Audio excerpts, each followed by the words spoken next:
Hello, this is Kenny Williamson, and welcome back to another episode of Melchizedek Chronicles. In today's episode, I'm going to be playing for you a recording of the debate, the presidential debate, between Donald Trump and Kamala Harris. So I just thought I'd throw this out here for easy listening. If you like podcasts and, don't necessarily like to listen to or watch it on YouTube, I'm just going to put it up here for you so you can listen to it. This is an unedited, uncut version, is exactly how it was aired. So give it a listen and, let us know what you think. As always, you can check us out. Our website is kennywilliamson.com. You can check that out, and we're going to have some new links on there for some new t-shirts and some different merch for sale, which is going basically to support the ministry, just to be able to keep this stuff up and running, advertisement free. So if you want some t-shirts or want to check those out, check it out. And that will be up soon on the website. And it basically is going to link to an Etsy store where you can check out or whatever you want to do on that. So thanks for listening, and here we go. Tonight, the high-stakes showdown here in Philadelphia between Vice President Kamala Harris and former President Donald Trump. Their first face-to-face meeting in this presidential election, their first face-to-face meeting ever. A historic race for president upended just weeks ago. President Biden withdrawing after his last debate. Donald Trump now up against a new opponent. The candidates separated by the smallest of margins, essentially tied in the polls nationally and in the key battlegrounds, including right here in Pennsylvania, all still very much in play. The ABC News presidential debate starts right now. This is an ABC News special. The most consequential moment of this campaign. Kamala Harris. Together, we will chart a new way forward. Donald Trump. We will soon be a great nation again. Face to face. Historic. The ABC News presidential debate. Here now, David Muir and Lindsay Davis. Good evening, I'm David Muir, and thank you for joining us for tonight's ABC News presidential debate. We want to welcome viewers watching on ABC and around the world tonight.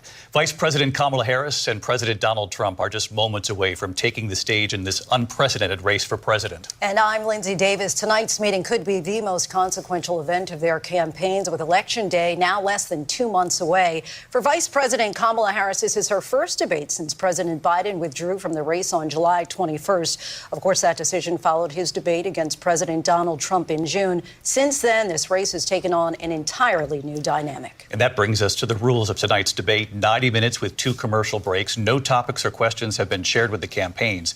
The candidates will have 2 minutes to answer questions, and this is the clock. That's what they'll be seeing. 2 minutes for rebuttals and 1 minute for follow-ups, clarifications, or responses. Their microphones will only be turned on when it's their turn to speak. No pre-written notes allowed.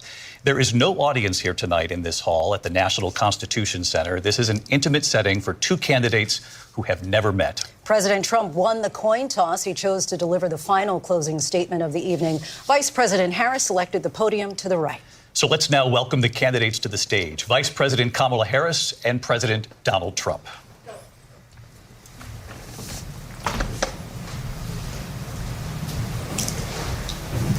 Kamala Harris. Let's have a good debate. Nice to see you. Have fun. Thank you. Welcome to you both. It's wonderful to have you. It's an honor to have you both here tonight. Good evening. We are looking forward to a spirited and thoughtful debate. So let's get started. I want to begin tonight with the issue that voters repeatedly say is their number one issue, and that is the economy and the cost of living in this country. Vice President Harris, you and President Trump were elected 4 years ago, and your opponent on the stage here tonight often asks his supporters, are you better off than you were 4 years ago? When it comes to the economy, do you believe Americans are better off than they were 4 years ago? So I was raised as a middle-class kid. And I am actually the only person on this stage who has a plan that is about lifting up the middle class and working people of America. I believe in the ambition, the aspirations, the dreams of the American people. And that is why I imagine and have actually a plan to build what I call an opportunity economy. Because here's the thing. We know that we have a shortage of homes and housing, and the cost of housing is too expensive for far too many people. We know that young families need support to to raise their children, and I intend on extending a tax cut for those families of $6,000, which is the largest child tax credit that we have given in a long time, so that those young families can afford to buy a crib, buy a car seat, buy clothes for their children. My passion, one of them, is small businesses. My mother raised my sister and me, but there was a woman who helped raise us. We call her our second mother. She was a small business owner. I love our small businesses. My plan is to give a $50,000 tax deduction to start-up small businesses, knowing they are part of the backbone of America's economy. My opponent, on the other hand, his plan is to do what he has done before, which is to provide a tax cut for billionaires and big corporations, which will result in $5 trillion to America's deficit. My opponent has a plan that I call the Trump's sales tax, which would be a 20% tax on everyday goods that you rely on to get through the month. Economists have said that Trump sales tax would actually result for middle-class families in about $4,000 more a year because of his policies and his ideas about what should be the backs of middle-class people paying for tax cuts for billionaires. President Trump, I'll give you 2 minutes. First of all, I have no sales tax. That's an incorrect statement. She knows that. We're doing tariffs on other countries. Other countries are going to finally, after 75 years, pay us back for all that we've done for the world. And the tariff will be substantial in some cases. I took in billions and billions of dollars, as you know, from China. In fact, they never took the tariff off because there was so much money they can't. It would totally destroy everything that they've set out to do. They're taking in billions of dollars from China and other places. They've left the tariffs on. When I had it, I had tariffs, and yet I had no inflation. Look, we've had a terrible economy because inflation which is really known as a country buster. It breaks up countries.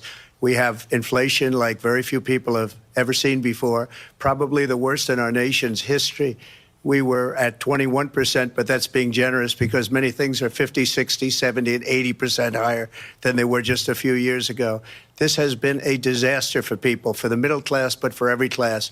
On top of that, we have millions of people pouring into our country from prisons and jails, from mental institutions and insane asylums, and they're coming in and they're taking jobs that are occupied right now by African Americans and Hispanics, and also unions. Unions are going to be affected very soon. And you see what's happening. You see what's happening with towns throughout the United States. You look at Springfield, Ohio. You look at Aurora in Colorado. They are taking over the towns. They're taking over buildings. They're going in violently. These are the people that Xi and Biden led into our country, and they're destroying our country. They're dangerous. They're at the highest level of criminality, and we have to get them out. We have to get them out fast. I created one of the greatest economies in the history of our country. I'll do it again and even better. We are going to get to immigration and border security during this debate, but I would like to let Vice President Harris respond on the economy here. Well, I would love to. Let's talk about what Donald Trump left us. Donald Trump left us the worst unemployment since the Great Depression. Donald Trump left us the worst public health epidemic in a century. Donald Trump left us the worst attack on our democracy since the Civil War. And what we have done is clean up Donald Trump's mess. What we have done and what I intend to do is build on what we know are the aspirations and the hopes of the American people. But I'm going to tell you all in this debate tonight, you're going to hear from the same old tired playbook, a bunch of lies, grievances, and name-calling. What you're going to hear tonight is a detailed and dangerous plan called Project 2025 that the former president intends on implementing if he were elected again. I believe very strongly that the American people want a president who understands the importance of bringing us together, knowing we have so much more in common than what separates us.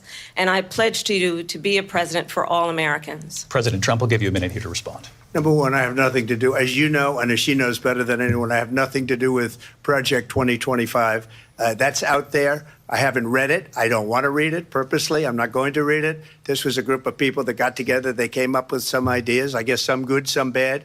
but it makes no difference. I have nothing to do. Everybody knows I'm an open book. Everybody knows what I'm going to do. Cut taxes very substantially and create a great economy like I did before.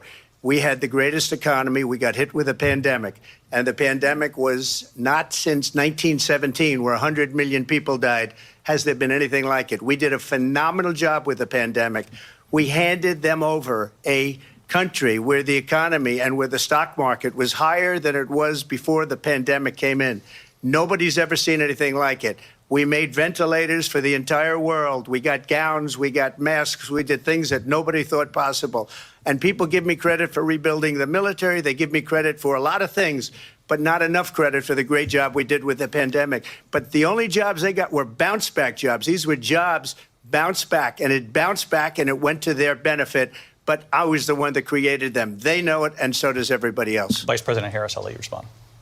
So Donald Trump has no plan for you. And when you look at his economic plan, it's all about tax breaks for the richest people. I am offering what I describe as an opportunity economy, and the best economists in our country, if not the world, have reviewed our relative plans for the future of America. What Goldman Sachs has said is that Donald Trump's plan would make the economy worse, mine would strengthen the economy. What the Wharton School has said is Donald Trump's plan would actually explode the deficit. 16 Nobel laureates have described his economic plan as something that would increase inflation and by the middle of next year would invite a recession. You just have to look at where we are and where we stand on the issues. And I'd invite you to know that Donald Trump actually has no plan for you because he is more interested in defending himself than he is in looking out for you. That's just a soundbite. They gave her that to say.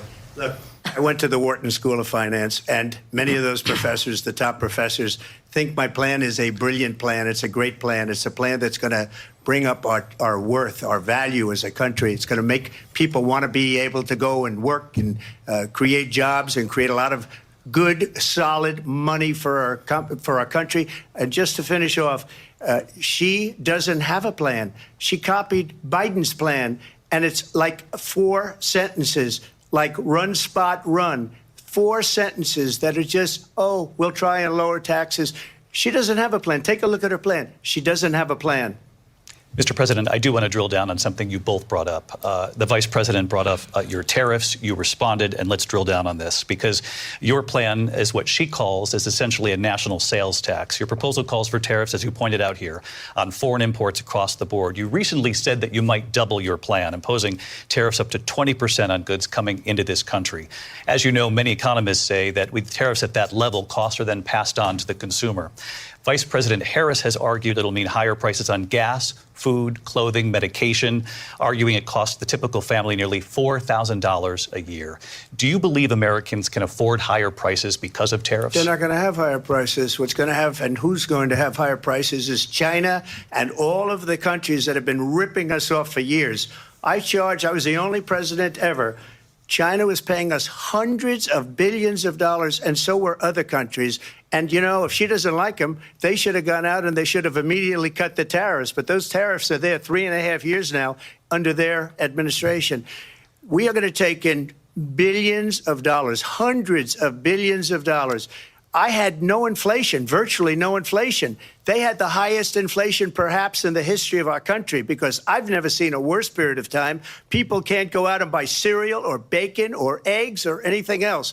The people of our country are absolutely dying with what they've done. They've destroyed the economy. And all you have to do is look at a poll. The polls say 80 and 85 and even 90% that the Trump economy was great, that their economy was terrible. Vice President Harris, I do want to ask for your response, and you heard what the president said there, because the Biden administration did keep a number of the Trump tariffs in place. So how do you respond?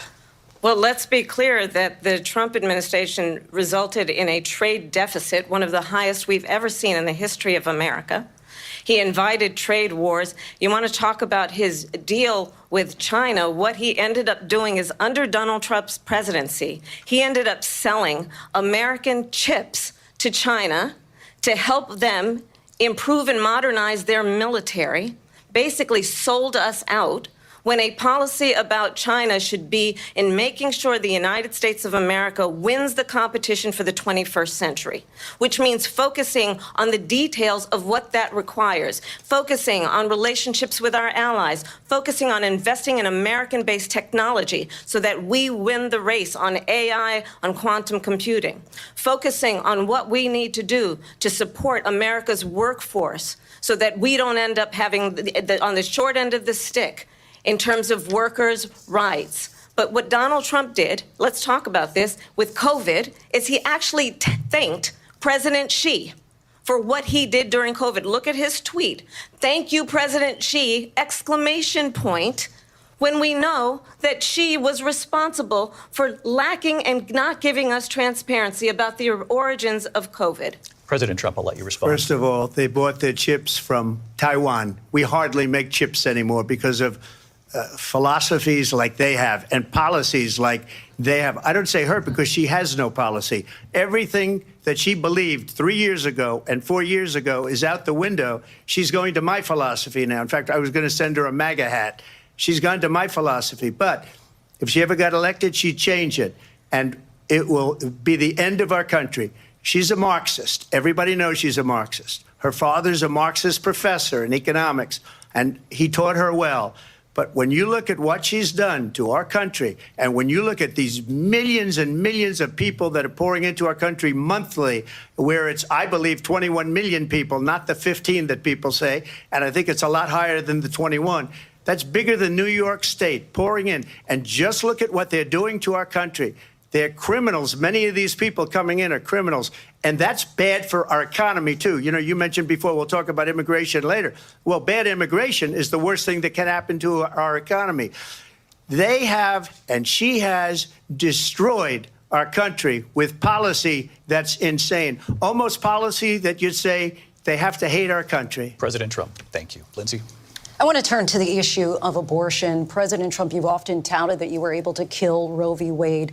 Last year, you said that you were proud to be the most pro-life president in American history. Then last month, you said that your administration would be great for women and their reproductive rights. In your home state of Florida, you surprised many with regard to your 6-week abortion ban because you initially had said that it was too short. And you said, quote, I'm going to be voting that we need more than 6 weeks. But then the very next day, you reversed course and said you would vote to support the 6-week ban. Vice President Harris says that women shouldn't trust you on the issue of abortion because you've changed your position so many times. Therefore, why should they trust you? Well, the reason I'm doing that vote is because the plan is, as you know, the vote is, they have abortion in the 9th month. They even have, and you can look at the governor of West Virginia, the previous governor of West Virginia, not the current governor, is doing an excellent job. But the governor before, he said the baby will be born and we will decide what to do with the baby. In other words, we'll execute the baby. And that's why I did that, because that predominates, because they're radical. The Democrats are radical in that. And her vice presidential pick, which I think was a horrible pick, by the way, for our country, because he is really out of it. But her vice presidential pick says abortion in the 9th month is absolutely fine. He also says execution after birth. It's execution, no longer abortion, because the baby is born, is okay. And that's not okay with me, hence the vote. But what I did is something for 52 years. They've been trying to get Roe v. Wade into the states. And through the genius and heart and strength of 6 Supreme Court justices, we were able to do that. Now, I believe in the exceptions for rape, incest, and life of the mother. I believe strongly in it. Ronald Reagan did also. 85% of Republicans do. Exceptions. Very important. But we were able to get it, and now states are voting on it. And for the first time, you're going to see, look, this is an issue that's torn our country apart for 52 years. Every legal scholar, every Democrat, every Republican, liberal, conservative, they all wanted this issue to be brought back to the states where the people could vote. And that's what happened. Now, Ohio, the vote was somewhat liberal. Kansas, the vote was somewhat liberal, much more liberal than people would have thought. But each individual state is voting. It's the vote of the people now. It's not tied up in the federal government. I did a great service in doing it. It took courage to do it. And the Supreme Court had great courage in doing it. And I give tremendous credit to those 6 justices. There is no state in this country where it is legal to kill a baby after it's born. Madam Vice President, I want to get your response to President Trump. Well, as I said, you're going to hear a bunch of lies, and that's not actually a surprising fact. Let's understand how we got here. Donald Trump hand-selected 3 members of the United States Supreme Court with the intention that they would undo the protections of Roe v. Wade. And they did exactly as he intended. And now in over 20 states, there are Trump abortion bans, which make it criminal for a doctor or nurse to provide health care. In one state, it provides prison for life. Trump abortion bans that make no exception even for rape and incest, which understand what that means. A survivor of a crime of violation to their body does not have the right to make a decision about what happens to their body next. That is immoral. And one does not have to abandon their faith or deeply held beliefs to agree. The government, and Donald Trump certainly, should not be telling a woman what to do with her body. I have talked with women around our country. You want to talk about this is what people wanted? Pregnant women who want to carry a pregnancy to term, suffering from a miscarriage, being denied care in an emergency room because the healthcare providers are afraid they might go to jail, and she's bleeding out in a car in the parking lot. She didn't want that. Her husband didn't want that. A 12 or 13-year-old survivor of incest being forced to carry a pregnancy to term. They don't want that. And I pledge to you, when Congress passes a bill to put back in place the protections of Roe v. Wade, as President of the United States, I will proudly sign it into law. But understand, if Donald Trump were to be reelected, he will sign a national abortion ban. Understand, in his Project 2025, there would be a national abortion, a monitor that would be monitoring your pregnancies, your miscarriages. I think the American people believe that certain freedoms, in particular the freedom to make decisions about one's own body, should not be made by the government. Thank you, Vice President Harris. Well, there she goes again. It's a lie. I'm not signing a ban, and there's no reason to sign a ban because we've gotten what everybody wanted. Democrats, Republicans, and everybody else, and every legal scholar wanted it to be brought back into the states, and the states are voting. And it may take a little time, but for 52 years, this issue has torn our country apart, and they've wanted it back in the states. And I did something that nobody thought was possible. The states are now voting. What she says is an absolute lie. And as far as the abortion ban, no, I'm not in favor of abortion ban, but it doesn't matter because this issue has now been taken over by the states. Would you veto a national abortion ban if it came to your Well, I won't desk? have to because, again, 2 things. Number one, she said she'll go back to Congress. She'll never get the vote. It's impossible for her to get the vote, especially now with the 50-50 and essentially 50-50 in both Senate and the House. She's not going to get the vote. She can't get the vote. She won't even come close to it. So it's just talk. You know what it reminds me of? When they said they're going to get student loans terminated, and it ended up being a total catastrophe. The student loans, and then I think probably her boss, if you call him a boss, he spends all his time on the beach. But look, her boss went out and said, we'll do it again. We'll do it a different way. And he went out, got rejected again by the Supreme Court. So all these students got taunted with this whole thing about this whole idea. And how unfair that would have been, part of the reason they lost, to the millions and millions of people that had to pay off their student loans. They didn't get it for free. But they were saying it's the same way that they talked about that they talk about abortion. But if I could just get a yes or no, because your running mate, J.D. Vance, has said that you would veto if it did come to your desk. Well, I didn't discuss it with J.D. in all fairness. J.D., and I don't mind if he has a certain view, but I think he was speaking for me, but I really didn't. Look, we don't have to discuss it because she'd never be able to get it, just like she couldn't get student loans. They couldn't get student loans. They didn't even come close to getting student loans. They taunted young people and a lot of other people that had loans. They can never get this approved. So it doesn't matter what she says about going to Congress. So wonderful. Let's go to Congress. Do it. But the fact is that for years they wanted to get it out of Congress and out of the federal government. And we did something that everybody said couldn't be done. And now you have a vote of the people on abortion. Vice President Harris, I want to give you your time to respond. But I do want to ask, would you support any restrictions on a woman's right to an abortion? I absolutely support reinstating the protections of Roe v. Wade. And as you rightly mentioned, nowhere in America is a woman carrying a pregnancy to term and asking for an abortion. That is not happening. It's insulting to the women of America. And understand what has been happening under Donald Trump's abortion bans.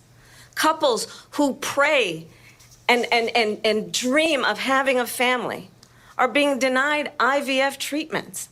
What is happening in our country?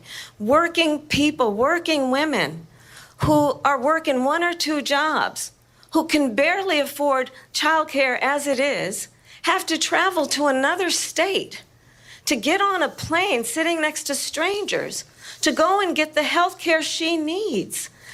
Barely can afford to do it, and what you are putting her through is unconscionable. And the people of America have not, the majority of Americans believe in a woman's right to make decisions about her own body. And that is why in every state where this issue has been on the ballot, in red and blue states both, the people of America have voted for freedom. Vice President Harris, Excuse me, I have to respond. Another lie. It's another lie. I have been a leader on IVF, which is fertilization. The IVF, I have been a leader. In fact, when they got a very negative decision on IVF from the Alabama courts, I saw the people of Alabama and the legislature 2 days later voted it in. I've been a leader on it. They know that, and everybody else knows it. I have been a leader on fertilization, IVF. And the other thing, you should ask, will she allow abortion in the 8th month, 9th month, 7th month? Come on. Okay, would you do that? Why don't you ask her that question? Why don't you answer the question? Would you because veto? Under Roe v. Wade, answer the question. Would you veto? You could do abortions in the 7th month, the 8th month, the 9th That's month, not true. and probably after birth. Just look at the governor, former governor of Virginia. The governor of Virginia said we put the baby aside and then we determine what we want to do with the baby. President Trump, thank you. We're going to turn now to immigration and border security. We know it's an issue that's important to Republicans, Democrats, voters across the board in this country. Vice President Harris, you were tasked by President Biden with getting to the root causes of migration from Central America. We know that illegal border crossings reached a record high in the Biden administration. This past June, President Biden imposed tough new asylum restrictions. We know the numbers since then have dropped significantly. But my question to you tonight is, why did the administration wait until 6 months before the election to act? And would you have done anything differently from President Biden on this? So I'm the only person on this stage who has prosecuted transnational criminal organizations for the trafficking of guns, drugs, and human beings. And let me say that the United States Congress, including some of the most conservative members of the United States Senate, came up with a border security bill which I supported. And that bill would have put 1,500 more border agents on the border to help those folks who are working there right now overtime trying to do their job. It would have allowed us to stem the flow of fentanyl coming into the United States. I know there are so many families watching tonight who have been personally affected by the surge of fentanyl in our country. That bill would have put more resources to allow us to prosecute transnational criminal organizations for trafficking in guns, drugs, and human beings. But you know what happened to that bill? Donald Trump got on the phone, called up some folks in Congress, and said, kill the bill. And you know why? Because he'd prefer to run on a problem instead of fixing a problem. And understand, this comes at a time where the people of our country actually need a leader who engages in solutions, who actually addresses the problems at hand. But what we have in the former president is someone who would prefer to run on a problem instead of fixing a problem. And I'll tell you something, he's going to talk about immigration a lot tonight, even when it's not the subject that is being raised. And I'm going to actually do something really unusual, and I'm going to invite you to attend one of Donald Trump's rallies, because it's a really interesting thing to watch. You will see during the course of his rallies, he talks about fictional characters like Hannibal Lecter. He will talk about windmills cause cancer. And what you will also notice is that people start leaving his rallies early out of exhaustion and boredom. And I will tell you, the one thing you will not hear him talk about is you. You will not hear him talk about your needs, your dreams, and your desires. And I'll tell you, I believe you deserve a president who actually puts you first, and I pledge to you that I will. Vice President Harris, thank you. President Trump, on that point, I want to get your response. Well, I would like to respond. Let me just ask, though, why did you try to kill that bill, and successfully so? That would have put thousands of additional agents and officers on the border. First, let me respond as to the Please. rallies. She said people start leaving. People don't go to her rallies. There's no reason to go. And the people that do go, she's bussing them in and paying them to be there, and then showing them in a different light. So she can't talk about that. People don't leave my rallies. We have the biggest rallies, the most incredible rallies in the history of politics. That's because people want to take their country back. Our country is being lost. We're a failing nation. And it happened 3.5 years ago. And what's going on here, you're going to end up in World War III, just to go into another subject. What they have done to our country by allowing these millions and millions of people to come into our country, and look at what's happening to the towns all over the United States. And a lot of towns don't want to talk. It's not going to be Aurora or Springfield. A lot of towns don't want to talk about it because they're so embarrassed by it.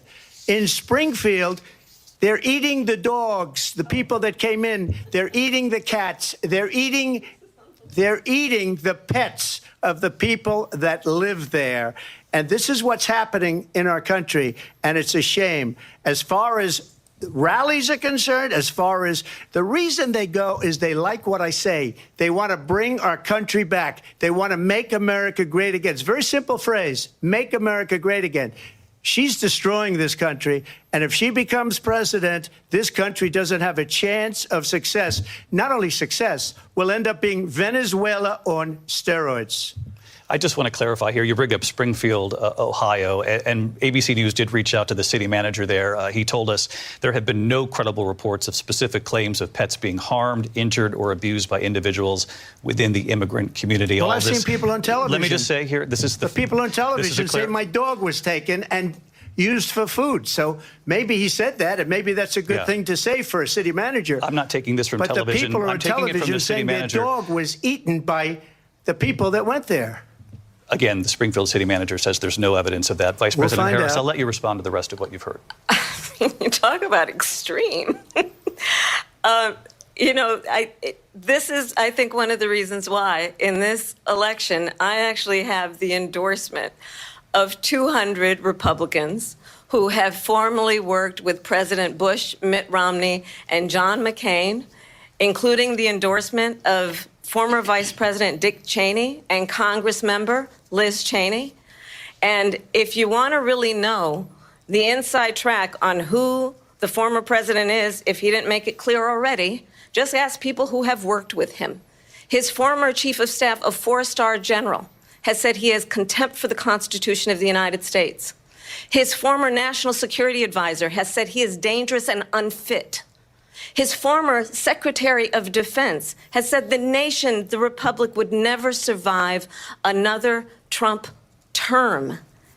And when we listen to this kind of rhetoric, when the issues that affect the American people are not being addressed, I think the choice is clear in this election. President Trump, I'll give you a quick minute to respond here. Thank you, because when I hear that, see, I'm a different kind of a person. I fired most of those people. Not so graciously. They did bad things or a bad job. I fired them. They never fired one person.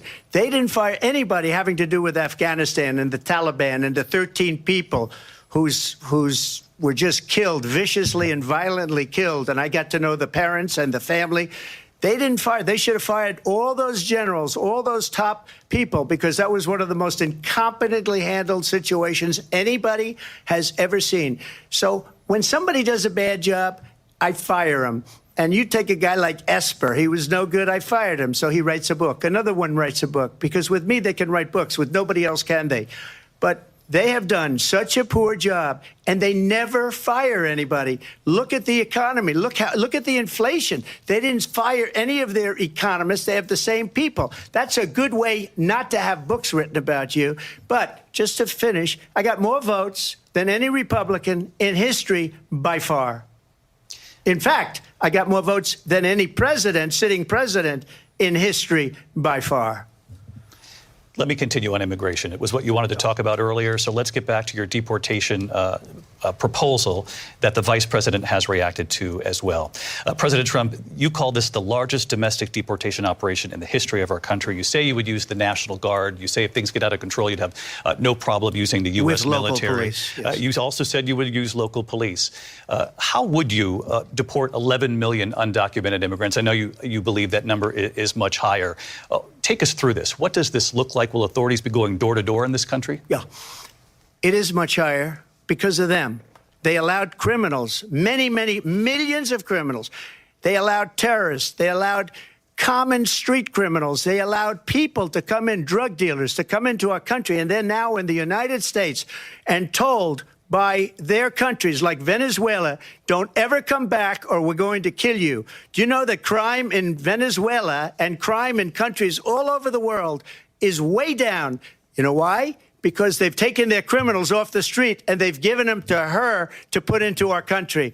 And this will be one of the greatest mistakes in history for them to allow. And I think they probably did it because they think they're going to get votes, but it's not worth it because they're destroying the fabric of our country by what they've done. There's never been anything done like this at all. They've destroyed the fabric of our country. Millions of people let in. And all over the world, crime is down. All over the world except here. Crime here is up and through the roof. Despite their fraudulent statements that they made, crime in this country is through the roof. And we have a new form of crime. It's called migrant crime. And it's happening at levels that nobody thought possible. President Trump, as you know, the FBI says overall violent crime is actually coming down in this country. But Vice President Harris, the FBI they were defrauding statements. They didn't include the worst cities. They didn't include the cities with the worst crime. It was a fraud, just like their number of 818,000 jobs that they said they created turned out to be a fraud. President Trump, thank you. I'll let you respond, Vice President Harris. Well, I think this is so rich coming from someone who has been prosecuted for national security crimes, economic crimes, election interference, has been found liable for sexual assault, and his next big court appearance is in November at his own criminal sentencing. And let's be clear where each person stands on the issue of what is important about respect for the rule of law and respect for law enforcement. The former vice president called for defunding federal law enforcement, 45,000 agents, get this, on the day after he was arraigned on 34 felony counts. So let's talk about what is important in this race. It is important that we move forward, that we turn the page on this same old tired rhetoric and address the needs of the American people, address what we need to do about the housing shortage, which I have a plan for, address what we must do to support our small businesses, address bringing down the price of groceries. But frankly, the American people are exhausted with this same old tired playbook. Vice President Harris, thank you. Excuse me. Every one of those cases was started by them against their political opponent. And I'm winning most of them, and I will win the rest on appeal. And you saw that with the decision that came down just recently from the Supreme Court. I'm winning most of them. But those are cases, it's called weaponization. Never happened in this country. They weaponized the Justice Department. Every one of those cases was involved with the DOJ, from Atlanta and Fani Willis to the Attorney General of New York and the DA in New York. Every one of those cases. And then they say, oh, he's a criminal. They're the ones that made them go after me. By the way, Joe Biden was found essentially guilty on the documents case. And what happened in my documents case? They said, oh, that's the toughest of them all. A complete and total victory. 2 months ago, it was thrown out. It's weaponization, and they used it, and it's never happened in this country. They used it to try and win an election. They're fake cases. President Trump, thank you. A really quick response here, Vice President Harris, on this notion of weaponization of the Justice Department. Well, let's talk about extreme and understand the context in which this election in 2024 is taking place. The United States Supreme Court recently ruled that the former president would essentially be immune from any misconduct if he were to enter the White House again. Understand, this is someone who has openly said he would terminate, I'm quoting, terminate the Constitution of the United States, that he would weaponize the Department of Justice against his political enemies. Someone who has openly expressed disdain for members of our military. Understand what it would mean if Donald Trump were back in the White House with no guardrails, because certainly we know now the court won't stop him. We know J.D. Vance is not going to stop him. It's up to the American people Vice President to stop Harris. him. Thank you. Lindsay? Vice President Harris, in your last run for president. This is the one that weaponized, not me. She weaponized. I probably took a bullet to the head because of the things that they say about me. They talk about democracy. I'm a threat to democracy. They're the threat to democracy President with a fake Trump. Russia investigation We do have a lot that to get. went nowhere. We have a lot to get to. Lindsay? Vice President Harris, in your last run for president, you said you wanted to ban fracking. Now you don't. You wanted mandatory government buyback programs for assault weapons. Now your campaign says you don't. You supported decriminalizing border crossings. Now you're taking a harder line. I know you say that your values have not changed. So then why have so many of your policy positions changed? So my values have not changed, and I'm going to discuss at least every point that you've made. But in particular, let's talk about fracking because we're here in Pennsylvania. I made that very clear in 2020. I will not ban fracking. I have not banned fracking as Vice President of the United States. And in fact, I was the tie-breaking vote on the Inflation Reduction Act, which opened new leases for fracking. My position is that we have got to invest in diverse sources of energy so we reduce our reliance on foreign oil.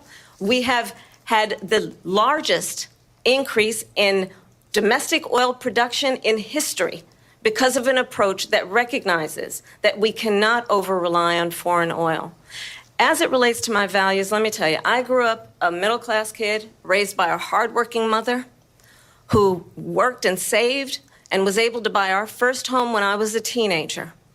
The values I bring to the importance of home ownership, knowing not everybody got handed $400 million on a silver platter and then filed bankruptcy 6 times, is a value that I bring to my work to say we are going to work with the private sector and home builders to increase 3 million homes, increase by 3 million homes by the end of my first term. My work that is related to having a friend when I was in high school who was sexually assaulted by her stepfather. And my focus then on protecting women and children from violent crime is based on a value that is deeply grounded in the importance of standing up for those who are most vulnerable. My work that is about protecting Social Security and Medicare is based on long-standing work that I have done, protecting seniors from scams. My values have not changed. And what is important is that there is a president who actually brings values and a perspective that is about lifting people up and not beating people down and name-calling. The true measure of the leader is the leader who actually understands the strength is not in beating people down, it's in lifting people up. I intend to be that president. President Trump, your response? First of all, I wasn't given $400 million. I wish I was. My father was a Brooklyn builder, Brooklyn, Queens, and a great father, and I learned a lot from him. But I was given a fraction of that, a tiny fraction, and I built it into many, many billions of dollars, many, many billions. And when people see it, they are even surprised. So we don't have to talk about that. Fracking, she's been against it for 12 years. Defund the police, she's been against that forever. She gave all that stuff up very wrongly, very horribly, and everybody's laughing at it, okay? They're all laughing at it. She gave up at least 12 and probably 14 or 15 different policies. Like, she was big on defund the police. In Minnesota, she went out, wait a minute, I'm talking now, if you don't mind, please. Does that sound familiar? She went out in Minnesota and wanted to let criminals that killed people, that burned down Minneapolis, she went out and raised money to get them out of jail. She did things that nobody would ever think of. Now she wants to do transgender operations on illegal aliens that are in prison. This is a radical left liberal that would do this. She wants to confiscate your guns, and she will never allow fracking in Pennsylvania. if she won the election, fracking in Pennsylvania will end on day one. Just to finish one thing, so important in my opinion. So I got the oil business going like nobody has ever done before. When they took over, they got rid of it, started getting rid of it, and the prices were going up the roof. They immediately let these guys go to where they were. I would have been 5 times, 4 times, 5 times higher, because you're talking about 3.5 years ago. They got it up to where I was because they had no choice, because the prices of energy were quadrupling and doubling. You saw what happened to gasoline. So they said, let's go back to Trump. But if she won the election, the day after that election, they'll go back to destroying our country, and oil will be dead, fossil fuel will be dead. We'll go back to windmills, and we'll go back to solar, where they need a whole desert to get some energy to come out of it. You ever see a solar plant? By the way, I'm a big fan of solar, but they take 400, 500 acres of desert President soil. Trump, we have a These lot are of not good issues things that we for the have to get environment, to. as We're she out of time. understands. Thank you. Lindsay, thank you. We have an election in just 56 days. And I want to talk about the peaceful transfer of power, which, of course, we all know is a cornerstone of our democracy, and the role of a president in a moment of crisis. Mr. President, on January 6th, you told your supporters to march to the Capitol. You said you would be right there with them. The country and the world saw what played out at the Capitol that day, the officers coming under attack. Aides in the West Wing say you watched it unfold on television off the Oval Office. You did send out tweets, but it was more than 2 hours before you sent out that video message telling your supporters to go home. Is there anything you regret about what you did on that day? You just said a thing that isn't covered. Peacefully and patriotically, I said during my speech, not later on.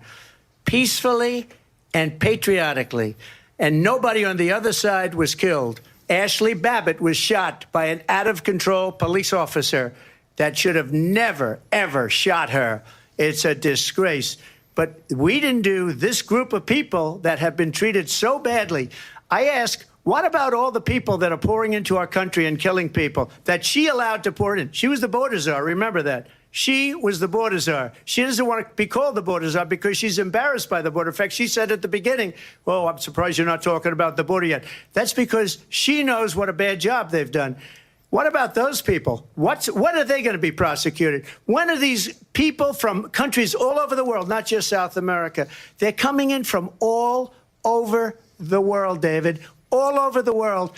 And crime rates are down all over the world because of it. But let me just ask you, David, when are those people going to be prosecuted? When are the people that burned down Minneapolis going to be prosecuted? Or in Seattle? They went into Seattle. They took over a big percentage of the city of Seattle. When are those people going to be prosecuted? But let me just ask you. You might ask her that question. You were the president. You were watching it unfold on television. It's a very simple question as we move forward toward another election. Is there anything you regret about what you did on that day? Yes or no? I had nothing to do with that other than they asked me to make a speech. I showed up for a speech. I said, I think it's going to be big. I went to Nancy Pelosi and the mayor of Washington, D.C., and the mayor put it back in writing, as you know. I said, you know, this is going to be a very big rally or whatever you want to call it. And again, it wasn't done by me. It was done by others. I said, I'd like to give you 10,000 National Guard or soldiers. They rejected me. Nancy Pelosi rejected me. It was just 2 weeks ago. Her daughter has a tape of her saying she is fully responsible for what happened. They want to get rid of that tape. It would have never happened if Nancy Pelosi and the mayor of Washington did their jobs.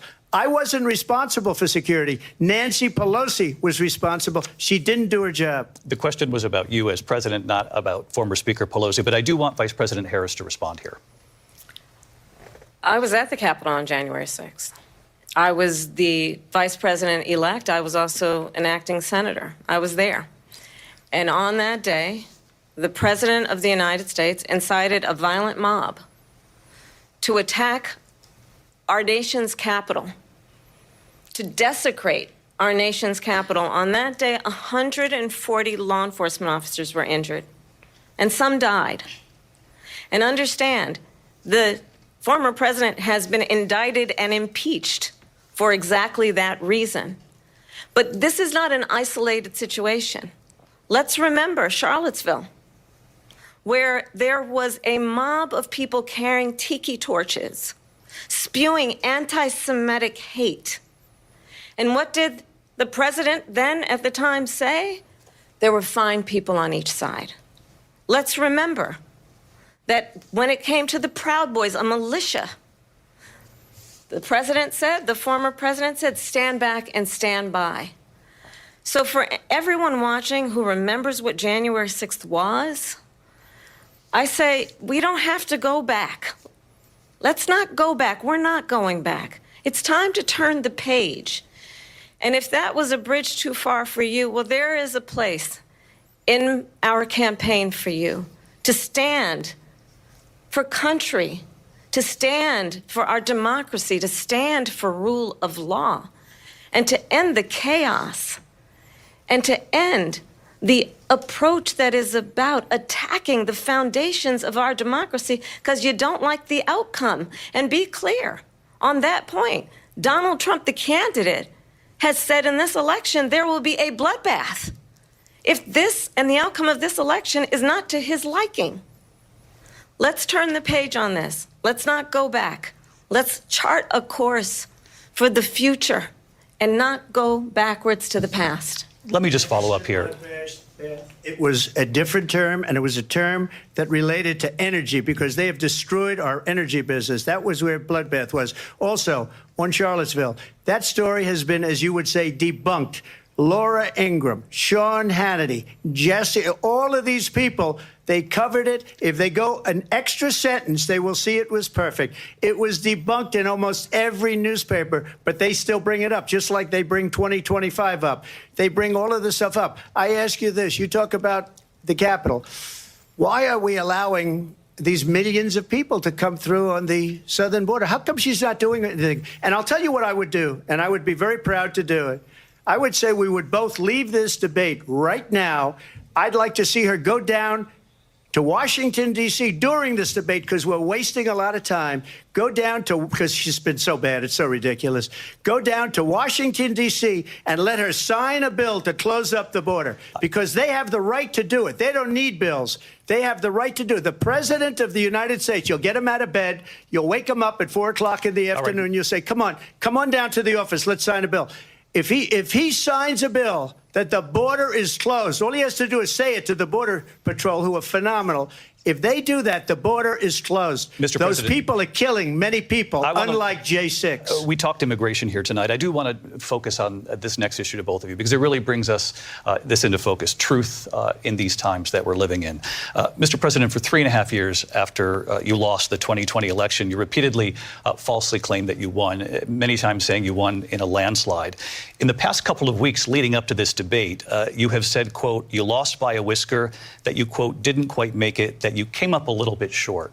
I said that? Are you now acknowledging that you lost in 2020? No, I don't acknowledge that at all. But I you said did that say sarcastically. You know that. It was said, oh, we lost by a whisker. That was said sarcastically. Look, there's so much proof. All you have to do is look at it. And they should have sent it back to the legislatures for approval. I got almost 75 million votes, the most votes any sitting president has ever gotten. I was told if I got 63, which was what I got in 2016, you can't be beaten. The election, people should never be thinking about it. An election is fraudulent. We need two things. We need walls. And we have to have it. We have to have borders, and we have to have good elections. Our elections are bad. And a lot of these illegal immigrants coming in, they're trying to get them to vote. They can't even speak English. They don't even know what country they're in practically. And these people are trying to get them to vote. And that's why they're allowing them to come into our country. I did watch all of these pieces of video. I didn't detect the sarcasm, lost by a whisker. We didn't quite make it. And we should just point out here as clarification, and you know this, you and your allies, 60 cases in front of many judges, many of them Republican. No judge looked at it. And said there was no we didn't have standing. That's the other thing. They said we didn't have standing, a technicality. Can you imagine a system where a person in an election doesn't have standing? The President of the United States doesn't have standing. That's how we lost. If you look at the facts, and I'd love to have you'll do a special on it. I'll show you Georgia, and I'll show you Wisconsin, and I'll show you Pennsylvania, and I'll show you. We have so many facts and statistics, but you know what? That doesn't matter because we have to solve the problem that we have right now. That's old news. And the problem that we have right now is we have a nation in decline, and they have put it into decline. We have a nation that is dying, David. Mr. President, thank you. Vice President Harris, you heard the president there tonight. He said he didn't say that he lost by a whisker. So he still believes he did not lose the election that was won by President Biden and yourself.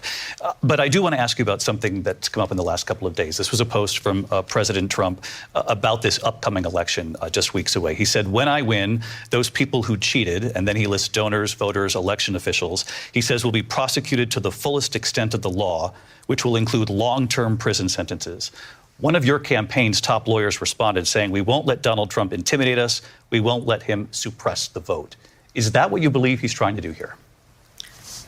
Donald Trump was fired by 81 million people. So let's be clear about that. And clearly he is having a very difficult time processing that. But we cannot afford to have a president of the United States who attempts, as he did in the past, to upend the will of the voters in a free and fair election. And I'm going to tell you that I have traveled the world as Vice President of the United States, and world leaders are laughing at Donald Trump. I have talked with military leaders, some of whom worked with you, and they say you're a disgrace.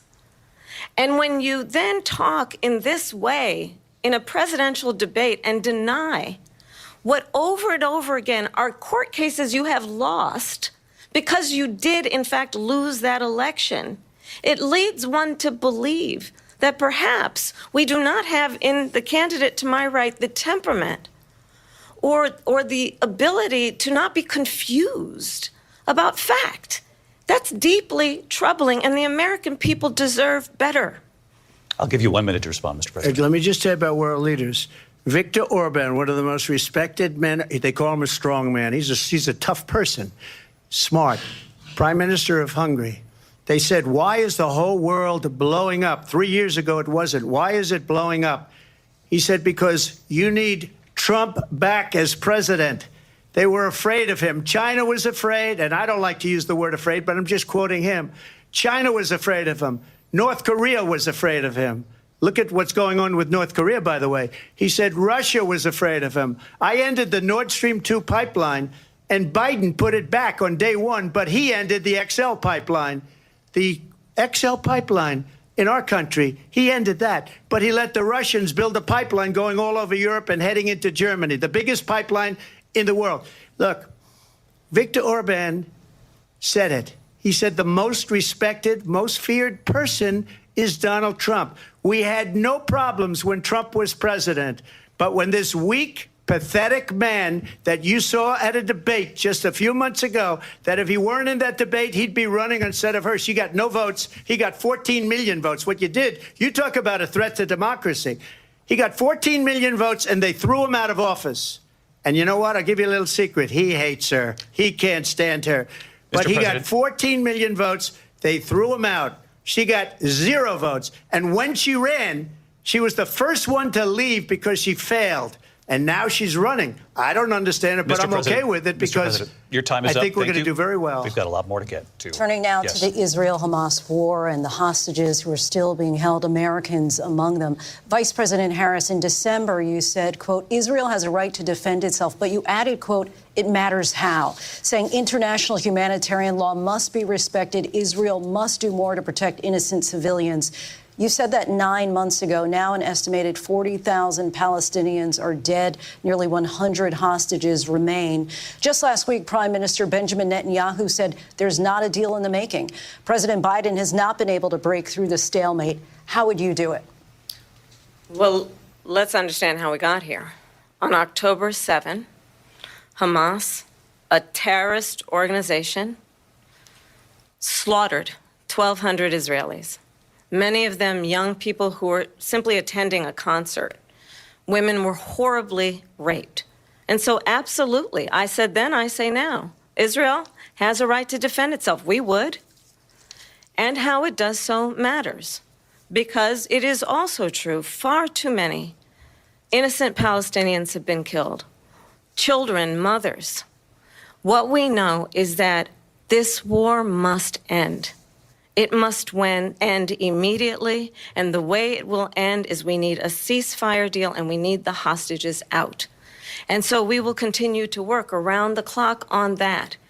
Work around the clock, also understanding that we must chart a course for a two-state solution.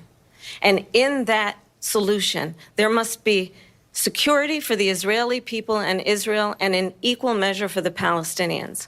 But the one thing I will assure you always, I will always give Israel the ability to defend itself, in particular as it relates to Iran and any threat that Iran and its proxies pose to Israel.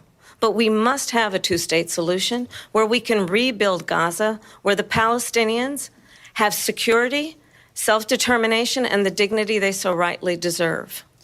President Trump, how would you negotiate with Netanyahu and also Hamas in order to get the hostages out and prevent the killing of more innocent civilians in Gaza? If I were president, it would have never started. If I were president, Russia would have never, ever, I know Putin very well, he would have never, and there was no threat of it either, by the way, for 4 years, have gone into Ukraine and killed millions of people when you add it up, far worse than people understand what's going on over there.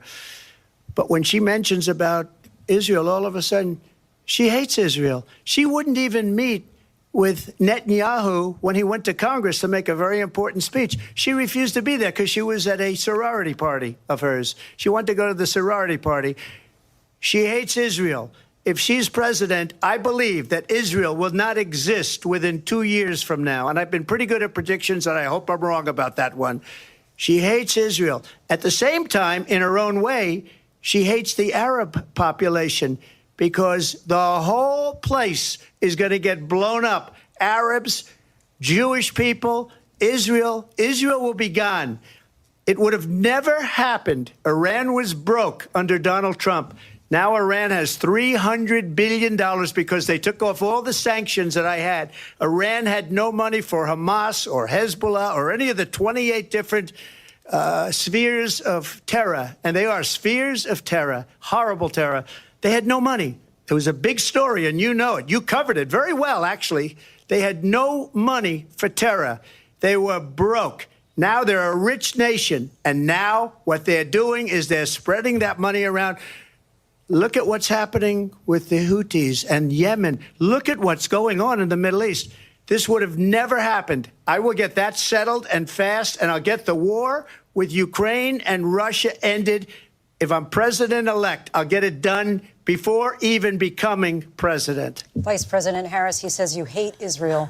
That's absolutely not true. I have my entire career and life supported Israel and the Israeli people. He knows that. He's trying to, again, divide and distract from the reality, which is it is very well known that Donald Trump is weak and wrong on national security and foreign policy. It is well known that he admires dictators, wants to be a dictator on day one, according to himself.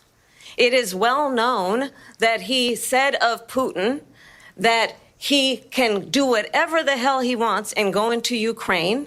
It is well known that he said when Russia went into Ukraine, it was brilliant. It is well known he exchanged love letters with Kim Jong-un. And it is absolutely well known that these dictators and autocrats are rooting for you to be president again because they're so clear. They can manipulate you with flattery and favors. And that is why so many military leaders who you have worked with have told me you are a disgrace. That is why we understand that we have to have a president who is not consistently weak and wrong on national security, including the importance of upholding and respecting in highest regard our military. Vice President Harris, thank you. They're the ones, and she's the one that caused it, that's weak on national security by allowing every nation last month for the year, 168 different countries sending people into our country. Their crime rates are way down. Putin endorsed her last week, said, I hope she wins. And I think he meant it because what he's gotten away with is absolutely incredible. It wouldn't have happened with me. The leaders of other countries think that they're weak and incompetent, and they are. They're grossly incompetent. And I just ask one question. Why does Biden go in and kill the Keystone Pipeline and approved the single biggest deal that Russia's ever made, Nord Stream 2, the biggest pipeline anywhere in the world going to Germany and all over Europe, because they're weak and they're ineffective. And Biden, by the way, President gets paid Trump, a lot of money. Thank you. We have a lot of issues to get to. We'll be right back with much more of this historic ABC News presidential debate from the National Constitution Center. Live from the National Constitution Center in Philadelphia, Pennsylvania. Here again, David Muir and Lindsay Davis. Welcome back to this historic ABC News presidential debate tonight. We're going to continue here, and I want to turn to the war in Ukraine. We're now 2.5 years into this conflict. Mr. President, it has been the position of the Biden administration that we must defend Ukraine from Russia, from Vladimir Putin, to defend their sovereignty, their democracy, that it's in America's best interest to do so, arguing that if Putin wins, he may be emboldened to move even further into other countries. You have said you would solve this war in 24 hours. You said so just before the break tonight. How exactly would you do that? And I want to ask you a very simple question tonight. Do you want Ukraine to win this war? I want the war to stop. I want to save lives that are being uselessly, people being killed by the millions. It's the millions. It's so much worse than the numbers that you're getting, which are fake numbers. Look, we're in for 250 billion or more because they don't ask Europe, which is a much bigger beneficiary to getting this thing done than we are. They're in for $150 billion less because Biden and you don't have the courage to ask Europe like I did with NATO. They paid billions and billions, hundreds of billions of dollars when I said, either you pay up or we're not going to protect you anymore. So that's maybe one of the reasons they don't like me as much as they like weak people. But you take a look at what's happening. We're in for 250 to 275 billion. They're into 100 to 150. They should be forced to equalize. With that being said, I want to get the war settled. I know Zelensky very well, and I know Putin very well. I have a good relationship, and they respect your president, okay? They respect me. They don't respect Biden. How would you respect him? Why? For what reason? He hasn't even made a phone call in 2 years to Putin, hasn't spoken to anybody.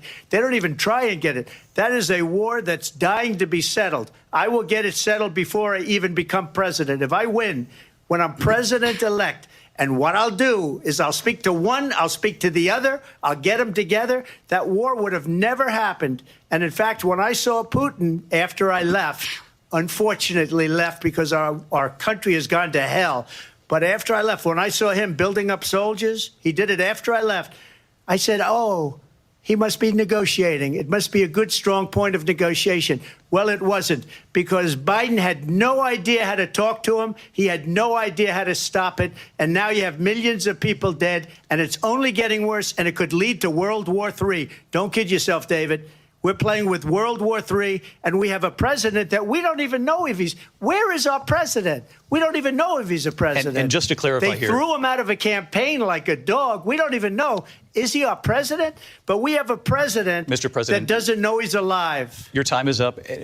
Just to clarify in the question, do you believe it's in the U.S. best interests for Ukraine to win this war, yes or no? I think it's the U.S. best interest to get this war finished and just get it done. All right. Negotiate a deal, because we have to stop all of these human lives from being destroyed. I want to take this to Vice President Harris. I want to get your thoughts on support for Ukraine in this moment, but also as Commander-in-Chief, if elected, how would you deal with Vladimir Putin, and would it be any different from what we're seeing from President Biden? Well, first of all, it's important to remind the former president you're not running against Joe Biden, you're running against me. I believe the reason that Donald Trump says that this war would be over within 24 hours is because he would just give it up. And that's not who we are as Americans. Let's understand what happened here. I actually met with Zelensky a few days before Russia invaded, tried through force to change territorial boundaries, to defy one of the most important international rules and norms, which is the importance of sovereignty and territorial integrity. And I met with President Zelensky. I shared with him American intelligence about how he could defend himself. Days later, I went to NATO's eastern flank, to Poland and Romania. And through the work that I and others did, we brought 50 countries together to support Ukraine in its righteous defense. And because of our support, because of the air defense, the ammunition, the artillery, the javelins, the Abrams tanks that we have provided, Ukraine stands as an independent and free country. If Donald Trump were president, Putin would be sitting in Kyiv right now. And understand what that would mean, because Putin's agenda is not just about Ukraine. Understand why the European allies and our NATO allies are so thankful that you are no longer president, and that we understand the importance of the greatest military alliance the world has ever known, which is NATO, and what we have done to preserve the ability of Zelensky and the Ukrainians to fight for their independence. Otherwise, Putin would be sitting in Kyiv with his eyes on the rest of Europe, starting with Poland. And why don't you tell the 800,000 Polish Americans right here in Pennsylvania how quickly you would give up for the sake of favor and what you think is a friendship with what is known to be a dictator who would eat you for lunch. Vice President Harris, thank you. We've heard from both of you on Ukraine tonight. Afghanistan came up in the last hour. I wanted her to respond to something you said earlier, and I'll give you a minute here. Putin would be sitting in Moscow, and he wouldn't have lost 300,000 men and women, but he would have been sitting in Moscow. Quiet, please. He would have been sitting in Moscow much happier than he is right now. But eventually, you know, he's got a thing that other people don't have. He's got nuclear weapons. They don't ever talk about that. He's got nuclear weapons. Nobody ever thinks about that. And eventually, maybe he'll use them, and maybe he hasn't been that threatening. But he does have that, something we don't even like to talk about. Nobody likes to talk about it. But just so you understand, they sent her to negotiate peace before this war started. 3 days later, he went in and he started the war because everything they said was weak and stupid. They said the wrong things. That war should have never started. She was the emissary. They sent her in to negotiate with Zelensky and Putin, and she did. And the war started 3 days later. And that's the kind of talent we have with her. She's worse than Biden. In my opinion, I think he's the worst president in the history of our country. She goes down as the worst vice president in the history of our country. But let me tell you something. She is a horrible negotiator. They sent her in to negotiate. As soon as they left, Putin did the invasion. President Trump, thank you. You did bring up something. You said she went to negotiate with Vladimir Putin. Vice President Harris, have you ever met Vladimir Putin? Can you clarify tonight? Yet again, I said it at the beginning of this debate, you're going to hear a bunch of lies coming from this fellow. And that is another one. When I went to meet with President Zelensky, I've now met with him over 5 times. The reality is it has been about standing as America always should, as a leader upholding international rules and norms, as a leader who shows strength, understanding that the alliances we have around the world are dependent on our ability to look out for our friends and not favor our enemies because you adore strongmen instead of caring about democracy. And that is very much what is at stake here. The President of the United States is commander-in-chief. And the American people have a right to rely on a president who understands the significance of America's role and responsibility in terms of ensuring that there is stability and ensuring we stand up for our principles and not sell them for the benefit of personal flattery. We've talked about Ukraine and Vladimir Putin. I do want to talk about Afghanistan. It came up in the first hour of this debate. I want to move on to Afghanistan. Stoltenberg said Trump did the most amazing thing I've ever seen. He got these countries, the 28 countries at the time, to pay up. He said, I've never seen. He's the head of NATO. He said, I've never seen. For years, we were paying almost all of NATO. We were being ripped off by European nations, both on trade and on NATO. I got them to pay up by saying one of the statements you made before, if you don't pay, we're not going to protect you. President Otherwise, Trump. we would have never gotten it. He said it was one of the most incredible jobs that he's ever seen done. Thank you. I want to turn to Afghanistan. It came up in the first hour of the debate, and we witnessed a poignant moment today on Capitol Hill, honoring the soldiers who died in the chaotic withdrawal from Afghanistan. I do want to ask the Vice President, do you believe you bear any responsibility in the way that withdrawal played out? Well, I will tell you, I agreed with President Biden's decision to pull out of Afghanistan. 4 presidents said they would, and Joe Biden did. And as a result, America's taxpayers are not paying the $300 million a day we were paying for that endless war. And as of today, there is not one member of the United States military who is in active duty in a combat zone in any war zone around the world, the first time this century. But let's understand how we got to where we are. Donald Trump, when he was president, negotiated one of the weakest deals you can imagine. He calls himself a deal maker. Even his national security advisor said it was a weak, terrible deal. And here's how it went down. He bypassed the Afghan government. He negotiated directly with a terrorist organization called the Taliban. The negotiation involved the Taliban getting 5,000 Taliban terrorists released. And get this, and the president at the time invited the Taliban to Camp David, a place of storied significance for us as Americans, a place where we honor the importance of American diplomacy, where we invite and receive respected world leaders. And this former president, as president, invited them to Camp David because he does not again appreciate the role and responsibility of the President of the United States to be commander-in-chief with a level of respect.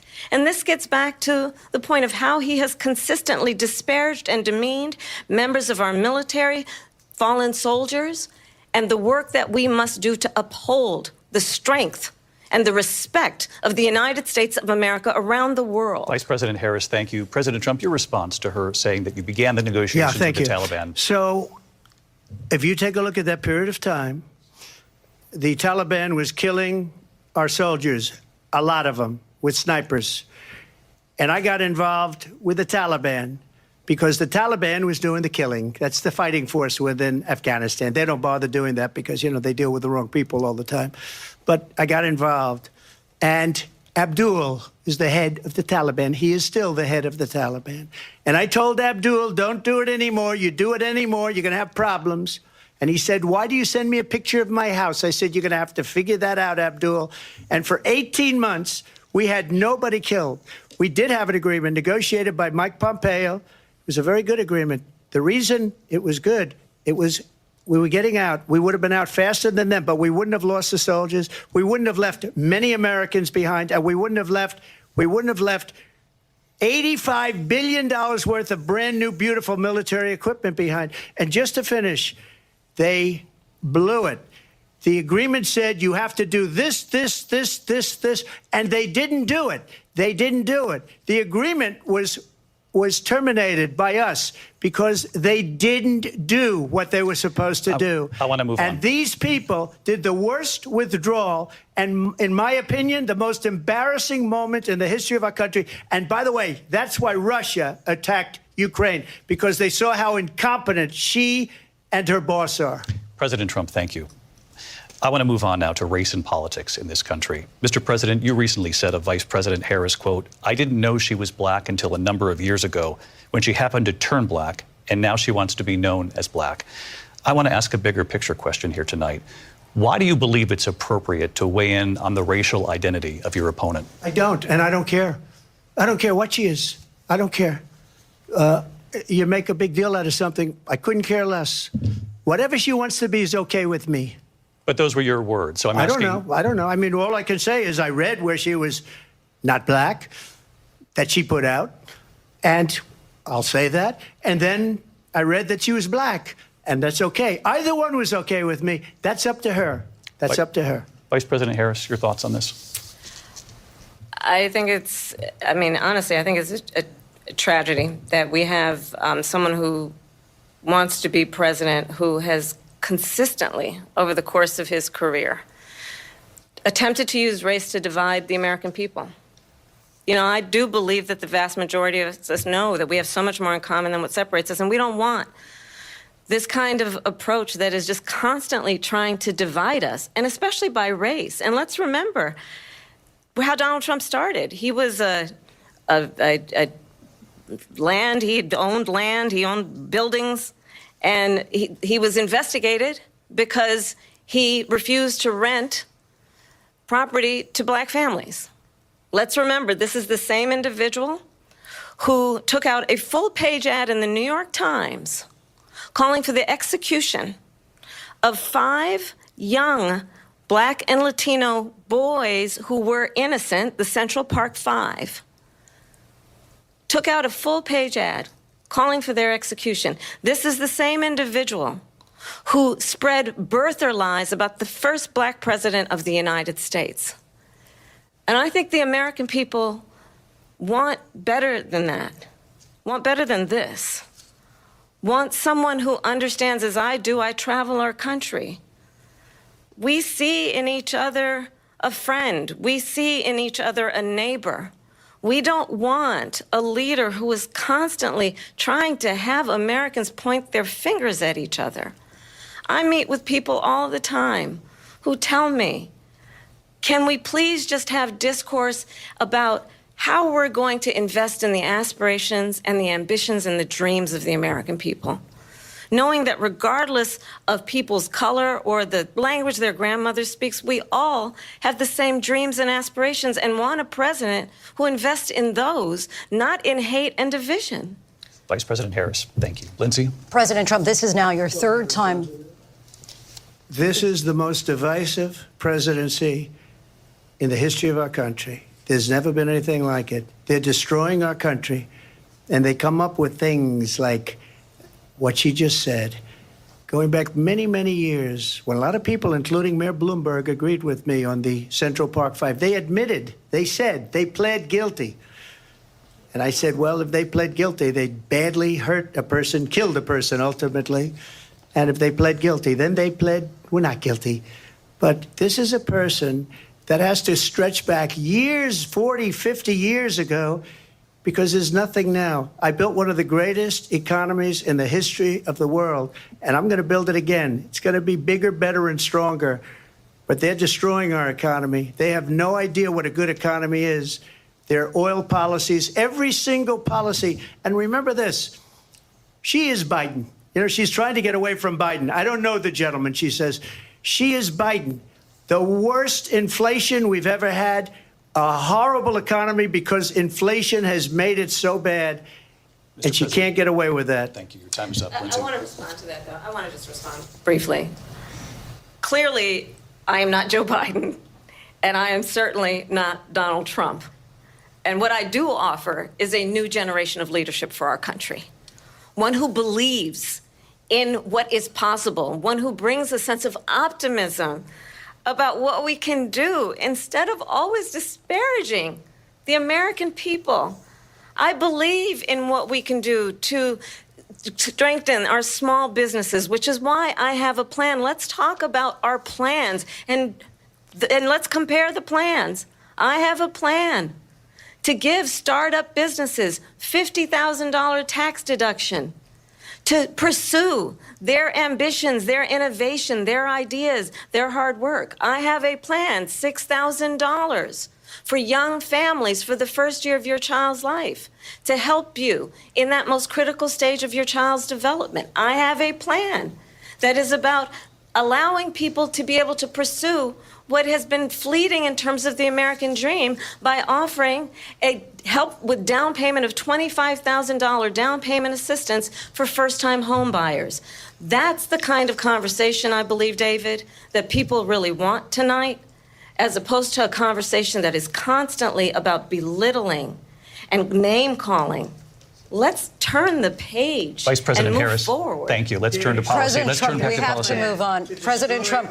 Let's turn to policy, please. She has a plan to defund the police. She has a plan to confiscate everybody's gun. President Trump, she we has do a have to plan move on to not other allow issues. fracking in Pennsylvania or anywhere else. Okay. That's you, what her President. plan is until just recently. I just need Lindsay, to go ahead. respond President because Trump, no, the President former Trump. president has No, said I'm something sorry. twice that I need to No, respond to. I'm sorry. We're going to move on, Vice President Harris. President Trump, this is now your third time running for president. You have long vowed to repeal and replace the Affordable Care Act, also known as Obamacare. You have failed to accomplish that. You now say you're going to keep Obamacare. Obamacare, quote, unless we can do something much better. Correct. Last month, you said, quote, we're working on it. So tonight, 9 years after you first started running, do you have a plan, and can you tell us what it is? Obamacare was lousy health care, always was. It's not very good today.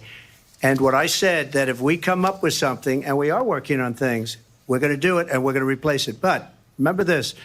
I inherited Obamacare because Democrats wouldn't change it. They wouldn't vote for it. They were unanimous. They wouldn't vote to change it.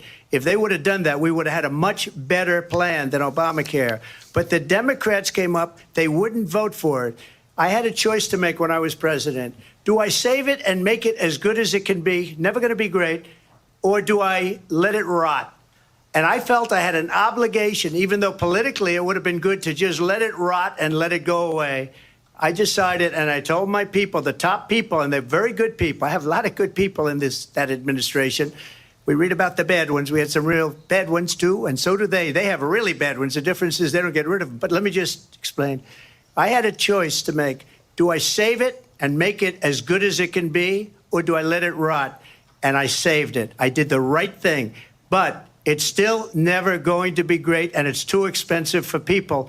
And what we will do is we're looking at different plans. If we can come up with a plan that's going to cost our people, our population, less money and be better health care than Obamacare, then I would absolutely do it. But until then, I'd run it as good as it can be run. So just a yes or no, you still do not have a plan? I have concepts of a plan. I'm not president right now. But if we come up with something, I would only change it if we come up with something that's better and less expensive. And there are concepts and options we have to do that. And you'll be hearing about it in the not-too-distant future. Vice President Harris, in 2017, you supported Bernie Sanders' proposal to do away with private insurance and create a government-run health care system. 2 years later, you proposed a plan that included a private insurance option. What is your plan today? Well, first of all, I absolutely support, and over the last 4 years as vice president, private health care options. But what we need to do is maintain and grow the Affordable Care Act. But I'll get to that, Lindsay. I just need to respond to a previous point that the former president has made. I've made very clear my position on fracking. And then this business about taking everyone's guns away. Tim Walz and I are both gun owners. We're not taking anybody's guns away. So stop with the continuous lying about this stuff. As it relates to the Affordable Care Act, understand, just look at the history to know where people stand. When Donald Trump was president, 60 times he tried to get rid of the Affordable Care Act. 60 times. I was a senator at the time when I will never forget the early morning hours when it was up for a vote in the United States Senate. And the late, great John McCain, who you have disparaged as being you don't like him, you said, at the time because he got caught. He was an American hero. The late, great John McCain, I will never forget that night, walked onto the Senate floor and said, no, you don't. No, you don't. No, you don't get rid of the Affordable Care Act. You have no plan. And what the Affordable Care Act has done is eliminate the ability of insurance companies to deny people with pre-existing conditions. I don't have to tell the people watching tonight, you remember what that was like? Remember when an insurance company could deny if a child had asthma, if someone was a breast cancer survivor, if a grandparent had diabetes? And thankfully, as I've been vice president and we over the last 4 years have strengthened the Affordable Care Act, we have allowed for the first time Medicare to negotiate drug prices on behalf of you, the American people. Donald Trump said he was going to allow Medicare to negotiate drug prices. He never did. We did. And now we have capped the cost of insulin at $35 a month. Since I've been vice president, we have capped the cost of prescription medication for seniors at $2,000 a year. And when I am president, we will do that for all people, understanding that the value I bring to this is that access to health care should be a right and not just a privilege of those who can afford it. And the plan has to be to strengthen the Affordable Care Act, not get rid of it. Vice President Harris, thank you. In terms of where Donald Trump stands on that. I want to move to an issue that's important for a lot of... She made a mistake. Number one, John McCain fought Obamacare for 10 years. But it wasn't only him. It were all of the Democrats that kept it going. And you know what? We can do much better than Obamacare, much less money. But she won't improve private insurance for people, private medical insurance. That's another thing she doesn't want to get. People are paying privately for insurance that have worked hard and made money, and they want to have private. She wants everybody to be on government insurance where you wait 6 months for an operation that you need immediately. President Trump, thank you. We have another issue that we'd like to get to that's important for a number of Americans, in particular younger voters, and that's climate change. President Trump, with regard to the environment, you say that we have to have clean air and clean water. Vice President Harris, you call climate change an existential threat. The question to you both tonight is, what would you do to fight climate change? And Vice President Harris, we'll start with you. 1 minute for you each. Well, the former president had said that climate change is a hoax. And what we know is that it is very real. You ask anyone who lives in a state who has experienced these extreme weather occurrences, who now is either being denied home insurance or it's being jacked up. You ask anybody who has been the victim of what that means in terms of losing their home, having nowhere to go. We know that we can actually deal with this issue. The young people of America care deeply about this issue. And I am proud that as vice president over the last 4 years, we have invested $1 trillion in a clean energy economy, while we have also increased domestic gas production to historic levels. We have created over 800,000 new manufacturing jobs while I have been vice president. We have invested in clean energy to the point that we are opening up factories around the world. Donald Trump said he was going to create manufacturing jobs. He lost manufacturing jobs. And I'm also proud to have the endorsement of the United Auto Workers and Sean Fain, who also know that part of building a clean energy economy includes investing in American-made products, American automobiles. It includes growing what we can do around American manufacturing and opening up auto plants, not closing them like happened under Donald Trump. Vice President Harris, thank you. That didn't happen under Donald Trump. Let me just tell you, they lost 10,000 manufacturing jobs this last month. It's going, they're all leaving. They're building big auto plants in Mexico, in many cases owned by China. They're building these massive plants, and they think they're going to sell their cars into the United States because of these people. What they have given to China is unbelievable. But we're not going to let that. We'll put tariffs on those cars so they can't come into our country, because they will kill the United Auto Workers and any auto worker, whether it's in Detroit or South Carolina or any other place. What they've done to business and manufacturing in this country is horrible. We have nothing because they refuse. You know, Biden doesn't go after people because supposedly China paid him millions of dollars. He's afraid to do it. Between him and his son, they get all this money from Ukraine. They get all this money from all of these different countries. And then you wonder, why is he so loyal to this one, that one, Ukraine, China? Why is he? Why did he get $3.5 million from the mayor of Moscow's wife? Why did she pay him $3.5 million? This is a crooked administration, and they're selling our country down the tubes. President Trump, thank you. Thank you. We'll be right back with closing statements from both of our candidates. An historic night, this ABC News presidential debate from Philadelphia. Back in a moment.